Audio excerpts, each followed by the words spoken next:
Tracking, alerting, protecting. This is WKYT News at 6. Whoever did this deserves to get caught, and I swear to God, I hope they find out who did this. Outrage and shock in a central Kentucky community after a gunman kills 3 people inside a store. We're tracking the investigation.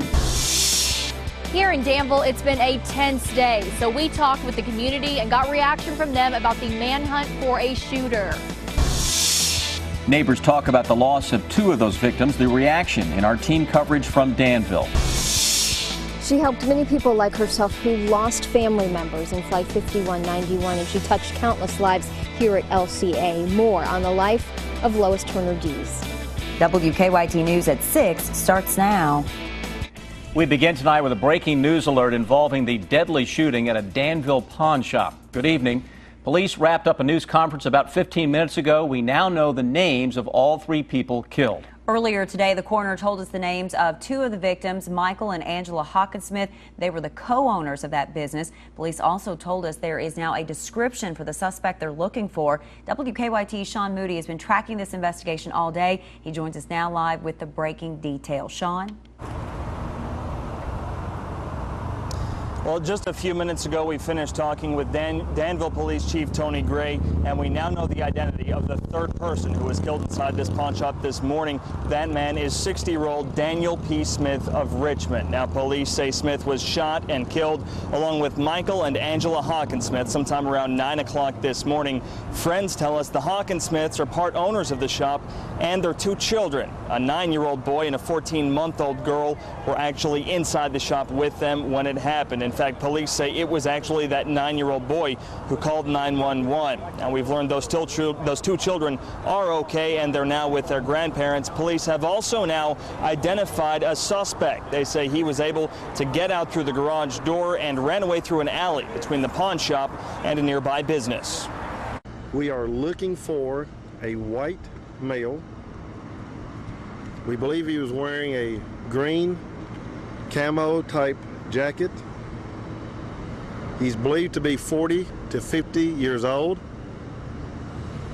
He exited through the garage door of the business there, went through that alleyway between the dry cleaning and the pawn shop there.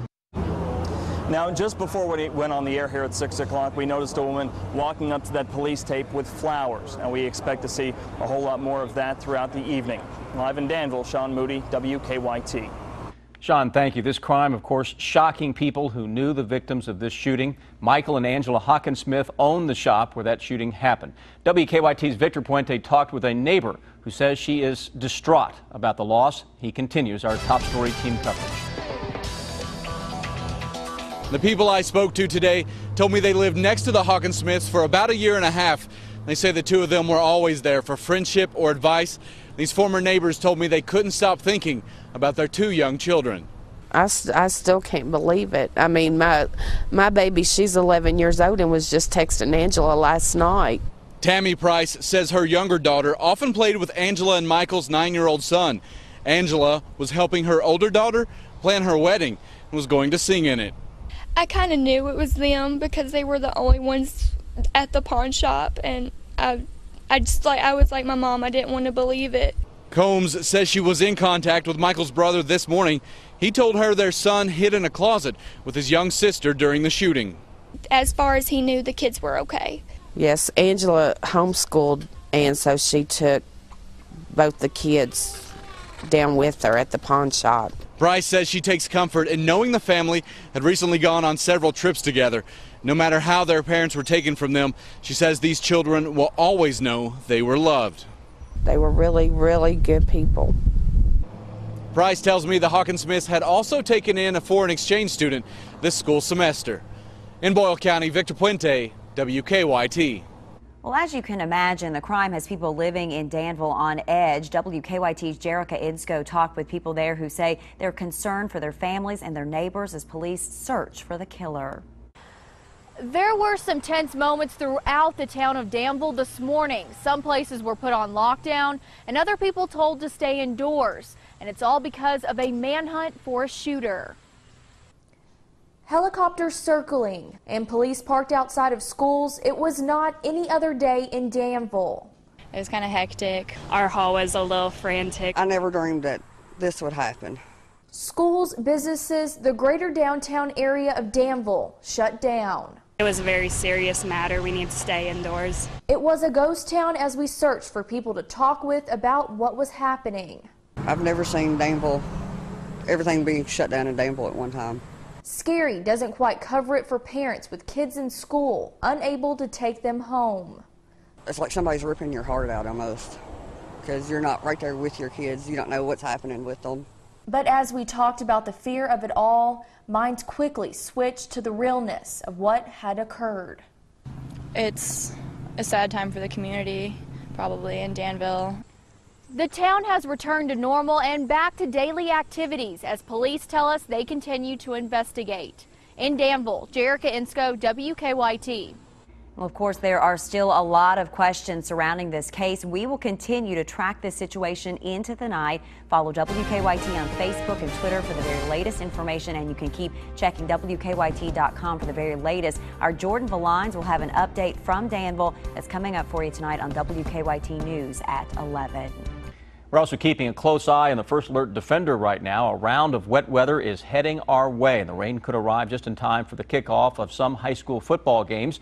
Meteorologist Jim Caldwell is tracking all that rain in the First Alert Weather Center. Jim? And you're right, Sam. It could come rolling in, especially for kickoff and mainly for a lot of folks out there at the second half and some of the games along and west of I-75. Let's go outside with Defender currently scanning the skies, and we are picking up on some of the showers getting into our area now. We'll go up close and check them out right now, crossing into Franklin County. Some heavier rounds of rain back out toward Christiansburg, seeing some of the heavy stuff, but right now just to the west of Frankfort. So it's coming. It's moving more toward the northeast, so might actually skirt the city of Frankfort. We work our way off to the north, and just north of Owington, some heavier activity also getting cranked up. No lightning associated with that, but expected at any moment.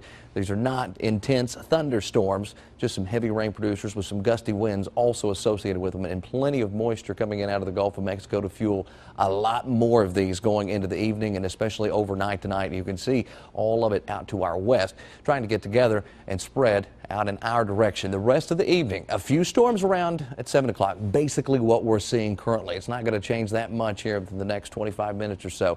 We go to around 9 o'clock, everything becomes a little more widespread, and especially late tonight and overnight, more showers and just heavy rounds of rain. So we're also going to have to keep a close eye on some of the creeks and streams and some of those low-lying areas that have, of course, that flood potential. I'll have much more on all of this coming up in the full forecast, and that is in just a few minutes, guys. Family and friends are planning to honor a Lexington man who was stabbed to death just weeks before his wedding. Family members will hold a vigil for Stephen Campbell tonight at 7 near the suburban mobile home park off Price Road. Investigators say the 22-year-old died after being stabbed during a fight Wednesday night on Mark Avenue, not far from Georgetown Road. Police say they're still trying to figure out what led up to that stabbing. So far, no charges have been filed. We're getting a new look tonight at the hit-and-run crash that left an officer and his horse partner with injuries.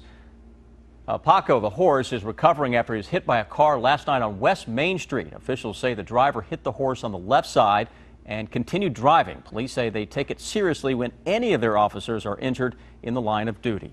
Our human officers, our canine officers, and our equine officers are all officers, and we don't consider them animals, we consider them partners. And so in this situation, an officer and his partner were injured during a hit-and-run accident. Police are looking for the drivers of a silver car and a tow truck that drove by right after that accident. Well, she was known for overcoming obstacles. Lois Turner Dees lost her husband in Flight 5191 back in 2006 and quickly became an advocate for families of the victims. Today, she lost her own battle with lung cancer, a cause that she spoke about on WKYT multiple times. Our Kristen Kennedy visited Lexington Christian Academy, the school where she worked, to talk with those who knew her well. Flags are at half-staff here at Lexington Christian Academy in memory of Lois Turner Dees. Dees worked here for close to 30 years and touched dozens of students and families' lives. Lois was just an incredible individual, as her whole family is. Lois Turner Dee's friend Dave Harris prefers to focus on her life's accomplishments. It's a part of us that's gone, but Lois' memory and her efforts and her work and her family is forever. For close to 30 years, she's served students at LCA as a teacher, administrator, and founding board member. Their soccer field is named for her late husband, who died in Flight 5191. Turner Dees was an advocate for families like her own who lost loved ones on the flight. Her focus was always on someone else. Even though she may have been dealing with some difficulties over the last few years, in particular with her illness, the focus, even right until the very end, was how could she serve someone else? Chairman of the board, Kurt Brown, says Turner Dees was selfless. Even when diagnosed with lung cancer, she used her battle as a platform to promote regular radon testing inside homes. She saw it as a blessing on her to be able to serve here at LCA, but in reality, the school was blessed by her presence. Leaders here are planning a moment of silence during tonight's football game, which happens to be homecoming. At Lexington Christian Academy, Kristen Kennedy, WKYT. Lois Turner Dee's visitation will be Monday night at Southland Christian Church. Her funeral will be held there on Tuesday. Police received some help from a witness today that tracked down a wanted man. The chase happened this afternoon in a wooded area off I-75 in Richmond. That witness tells us the man was holding a sign off the 87 exit asking for money. When police approached, the man took off running. We're told he jumped across a 15-foot embankment behind the Richmond Center. Bobby Bowen tried to help the police out, and he got in on the chase. I was just trying to help him out because I just knew that, he was struggling. He was running, and, the suspect was running too. And I was like trying to figure out, should I jump in? And I guess somebody just spoke over me and said, help. Police called off the search late this afternoon. They say the man is wanted in Boone County for a misdemeanor charge. A family sits in court as the man charged with killing their loved one faces a judge. They talk with WKYT for the first time coming up. And some exciting news today for the Wildcat faithful. What you need to know if you are planning on heading out to Big Blue Madness. The family of a murdered Lexington teenager is speaking out today about their loss. Patrick Puckett died in May after being shot at an apartment complex in Lexington. This morning, the man accused of killing him, 20-year-old Ernest Wheeler, was in court. Puckett's family was in the courtroom and say they plan to follow the case until the end. When the real trial comes, and I want everybody to be there and stand up for him and know that we are here for him, and we're just going to try. Wheeler's family did not want to go on camera, but they did tell us that they are praying for the victim's family. The head of the Legislative Research Commission has resigned in the wake of an internal review. Bobby Sherman said in a letter of resignation today that he had been considering leaving for a while, but he wanted to stay around long enough through the end of the internal review. The review looked into the way his office has handled sexual harassment complaints brought on by 2 legislative staffers against a former lawmaker. That lawmaker, Democratic State Representative John Arnold of Sturgis, resigned last week. Sherman has worked with the LRC for more than 30 years.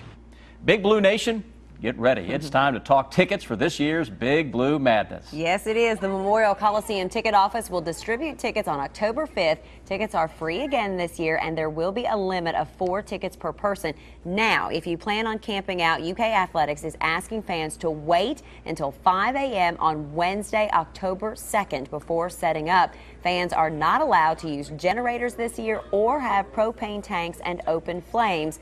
Big Blue Madness is on Friday, October 18th at 7:30.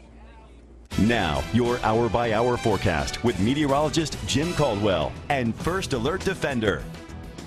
A slow-moving cold front has finally arrived, at least the leading edge of it. The showers and a few thunderstorms along that boundary are in Kentucky. Let's see what's happening on Defender for us here this evening. And there you see some of those showers and storms.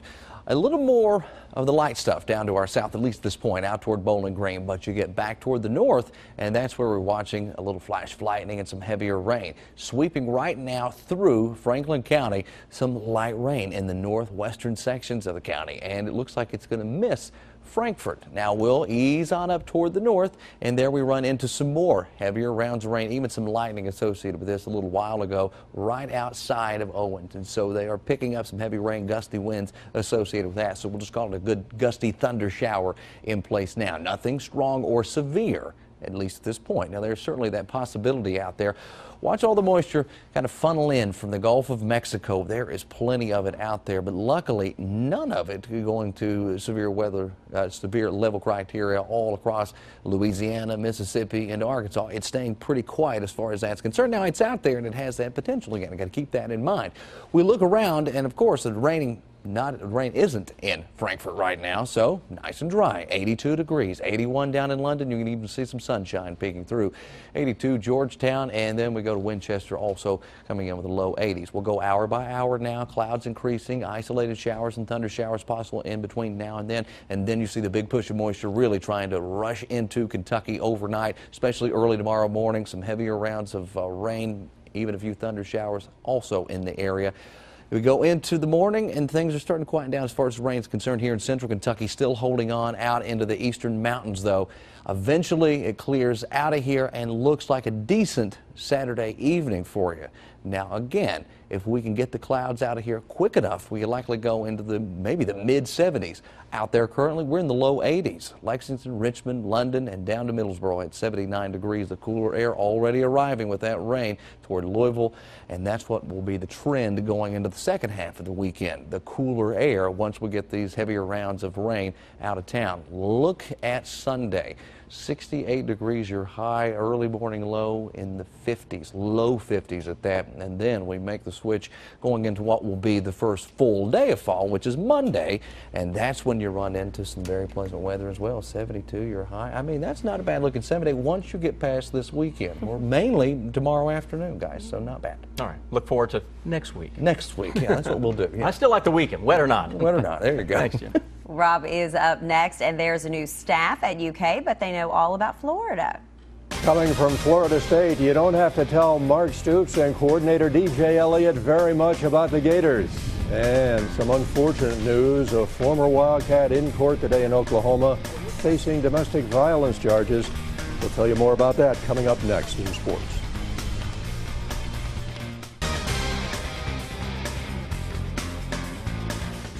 Kentucky has the weekend off while Florida plays Tennessee in Gainesville, and then the following weekend the Gators come into Commonwealth Stadium to take on the Cats. Now, Mark Stoops and his staff are not familiar with Florida's 26-game winning streak over UK.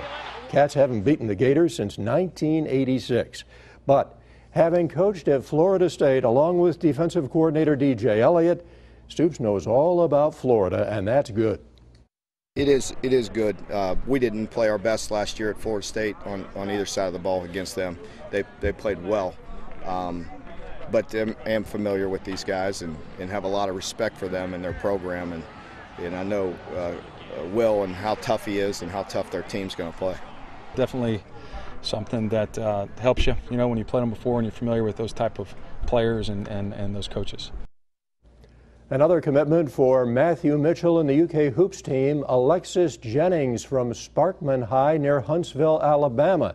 Jennings is ranked the #9 post player in the nation and the 64th best player in the 2014 class by ESPN. She had offers from Alabama, Georgia, Florida, Florida State, and Middle Tennessee.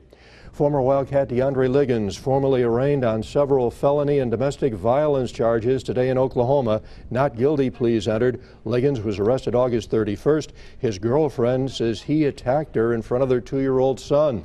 The Oklahoma City Thunder waived him back on September 6th. Former Tennessee running back Arian Foster is saying he took money at Tennessee his senior year. Foster played for the Vols from 2005 to 2008.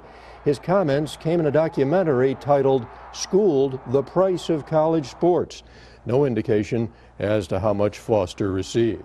Big moment for A.J. Ellis last night in Arizona. The former Dunbar Bulldog hammering this 8th inning home run to put the Dodgers on top, and it lifts L.A. into the playoffs. They finish off the deal here in the 9th inning. Kenley Jansen getting Aaron Hill to fly out to left, and the Los Angeles Dodgers celebrate as National League West champions. Over in Louisville today, the announcement of the Kentucky-Indiana Hall of Fame Challenge Cup. On Saturday, January 11th, Freedom Hall will host 5 high school basketball games, 4 boys games, and a girls game. Each game will pit a team from the Bluegrass against a team from the Hoosier State. Proceeds will go to the High School Hoops Hall of Fames in both states. We're doing the right things for the right reasons. And I think all of this just has such a positive connotation to it. We are a midwinter classic with 2 great basketball states, honoring our veterans in Freedom Hall. It doesn't get any better than that. And getting back to college football, when EKU and Morehead State kick it off tomorrow up in Morehead, both teams will be looking to get back into the win column. EKU fell at home to Coastal Carolina. Colonels were crushed 51-32, most points ever given up in Roy Kidd Stadium. Morehead State is struggling under first-year coach Rob Tenyer. The Eagles have dropped their first 3. Now it's the big rivalry with the Colonels. It's Morehead State. It's Eastern Kentucky. I mean, I keep telling the young guys that don't know, if they don't know what that means, then they better grab a hold of somebody and go for a ride. It's always a good time. You know, going into this week, you know, as an offense, we want to be more technical sound because, you know, that was where a lot of our miscues came from. So we expect a different game this coming week. We expect to be more, you know, precise in what we do. And that's sports. We'll wrap it up after this. We continue to keep you updated on this triple shooting in Danville today at the pawn shop. We do want to let you know they are looking for a white man, 40 to 50 years old. And if you think you saw anything this morning between about 8 and 9, Danville police want you to give them a call. The victims murdered this morning in Danville, Michael and Angela Hawkinsmith and Daniel P. Smith of Richmond. Much more to come on WKYT tonight at 11. We'll see you then.